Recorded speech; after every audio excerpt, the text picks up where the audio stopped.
بسم اللہ الرحمن الرحیم۔ السلام علیکم ورحمۃ اللہ وبرکاتہ۔ جب سے یہودیوں نے بیت المقدس پر قبضہ کیا ہے، تب سے اسے یہودی شہر باور کرانے کی غرض سے ان کی طرف سے متعدد اقدامات کیے گئے ہیں۔ کسی بھی جگہ کے اسلامی ہونے کی سب سے بڑی دلیل مسجد ہوتی ہے، جہاں سے دن اور رات میں 5 مرتبہ صدائے تکبیر بلند ہوتی ہے۔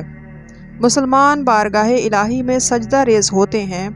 مسلمانوں کے ہاں مسجد کی اسی اہمیت کے پیش نظر یہودیوں نے اب تک بیت المقدس کی 20 اور پورے فلسطین کی سینکڑوں مساجد کو زمین بوس کر دیا ہے، بلکہ ان میں سے کئی مساجد کو یہودی عبادت خانوں، شراب خانوں، کلبوں، ہوٹلوں میں تبدیل کر لیا ہے۔ یہ سب کچھ اس بات کو مد نظر رکھ کر کیا جا رہا ہے کہ یہودیوں کی آئندہ نسلیں جب سن شعور کو پہنچیں تو وہ بیت المقدس کے اسلامی شہر ہونے کا تصور ہی نہ کر سکیں، اور انہیں بس اتنا معلوم ہو کہ یہ شہر یہودیوں ہی کا شہر ہے، مسلمانوں کا اس سے قطعاً کوئی تعلق نہیں ہے۔ بیت المقدس کے اندر مسلمانوں کے کئی قبرستان واقع ہیں۔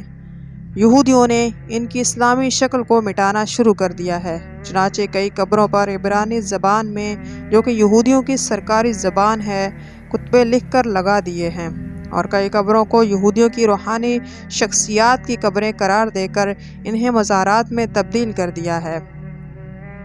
اس سے یہودیوں کی آئندہ نسلوں کو یہ باور کرانا مقصود ہے کہ اس شہر میں محض یہودی آباد رہے ہیں، کیونکہ اگر اس میں مسلمان ہوتے تو اس کی قبریں یہاں موجود ہوتیں۔ کئی جگہوں پر کچھ بھی نہ تھا، محض جھوٹا دعویٰ کر کے یہودیوں نے یہ باور کرایا کہ یہ جگہ یہودیوں کی تاریخی، روحانی، قابل احترام جگہ ہیں اور مسلمانوں کا ان سے کوئی تعلق نہیں۔ پھر اس دعوے کی بنا پر ان جگہوں کے مسلمان مالکان کو نکال باہر کیا گیا، وہاں اچھی اچھی عمارات بنا دی گئی، بلکہ آس پاس کے گھروں کو بھی منہدم کر کے وہاں کھلے میدان بنا دیے گئے۔ پھر ان کی طرف جانے والے راستوں کو پختہ کر کے سجا دیا گیا اور ان پر عبرانی زبان میں تختیاں لگا دی گئیں، تاکہ یہ ثابت ہو کہ یہ جگہ واقعتاً یہودیوں کی تاریخی، روحانی جگہ ہیں۔ اور انہی جگہوں میں سے ایک جگہ ہل مغاربہ بھی ہے،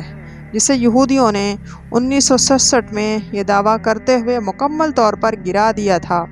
اور اس کے پڑوس میں واقع دیوار ہیکل سلیمانی کا بقیہ حصہ ہے، لہٰذا ان پر یہودیوں کا حق ہے، نہ مسلمانوں کا۔ یاد رہے کہ حی المغاربہ نامی اس پورے محلے کو اہل مغرب مراکشیوں نے تعمیر کیا تھا اور اسے ان مسلمانوں کے لیے وقف کر دیا تھا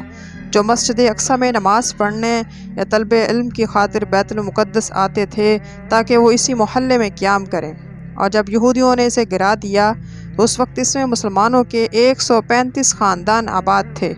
جو بعد میں بے گھر ہو گئے۔ اس کے علاوہ اس میں 4 عدد مسجدیں بھی تھیں جنہیں نیست و نابود کر دیا گیا، اور ایک عدد مدرسہ افضلیہ کے نام سے تھا، جسے مملوک سلطان مملوک الافضل نے 6 صدی ہجری میں تعمیر کر کے مسلمانوں کے لیے وقف کیا تھا۔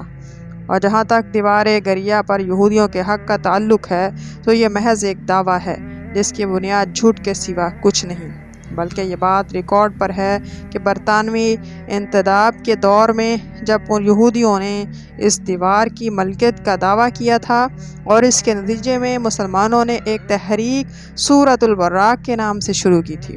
تو یہ مسئلہ لیگ آف نیشنز میں پیش ہوا تھا، اور یہودی چونکہ اپنے اس دعوے کا کوئی دستاویز ثبوت پیش نہیں کر سکتے، اس لیے مجلس اقوام نے دسمبر 1930 میں فیصلہ سنایا تھا کہ دیوار صرف مسلمانوں کی ملکیت ہے اور مسجد اقصیٰ کا حصہ ہے۔ کچھ عرصہ پہلے اسرائیل میں شراب کی ایسی بوتلیں منزل عام پر آئی تھیں جن پر مسجد اقصیٰ اور قبۃ الصخرہ کی تصویریں بنی ہوئی تھیں، اور عبرانی زبان میں ان پر کوئی عبارت بھی لکھی ہوئی تھی۔ اس حرکت کے پیچھے یہودیوں کی مکارانہ سوچ تھی، اور اس کا مقصد بھی باور کروانا تھا کہ مسجد اقصیٰ کی یہودیوں کے ہاں قطعاً کوئی حیثیت نہیں، اور یہی وجہ ہے کہ اسرائیل کے بچے بچے کو یہ سبق پڑھایا جا رہا ہے کہ مسلمان ظالم قوم ہے، کیونکہ انہوں نے ہیکل سلیمانی کی جگہ پر مسجد تعمیر کر دیا ہے۔ اس لیے اسے گرانا، اس کی جگہ پر ہیکل کو دوبارہ تعمیر کرنا ہر یہودی پر فرض ہے۔ ان تمام اقدامات کے علاوہ ایک اور اہم قدم یہ بھی اٹھایا گیا کہ بیت المقدس میں مسلمانوں کی زمینیں یہودیوں کے نام لاٹ کی جا رہی ہیں۔ مسلمانوں کو ان سے بے دخل کر کے وہاں یہودی آباد کاری کی ایک زبردست مہم جاری ہے۔ یہودیوں کی رہائش کے لیے نئی نئی بستیاں مسلمانوں کی زمینوں پر تعمیر کی جا رہی ہیں، جو ہزاروں مسلمان یہودیوں کے مظالم سے تنگ آ کر وہاں سے ہجرت کر کے چلے گئے۔ نہ صرف ان کی زمینوں، جائیدادوں اور تمام املاک کو ضبط کر لیا گیا، بلکہ ان سے حق واپسی بھی چھین لیا گیا۔ بیت المقدس کی سڑکوں کے اسلامی نام یہودی ناموں میں تبدیل کر دیے گئے، اور اسرائیل نے بیت المقدس کو اپنا دارالحکومت قرار دے کر بڑے بڑے سرکاری محکموں کو بیت المقدس میں منتقل کر دیا۔ صدق اللہ العظیم۔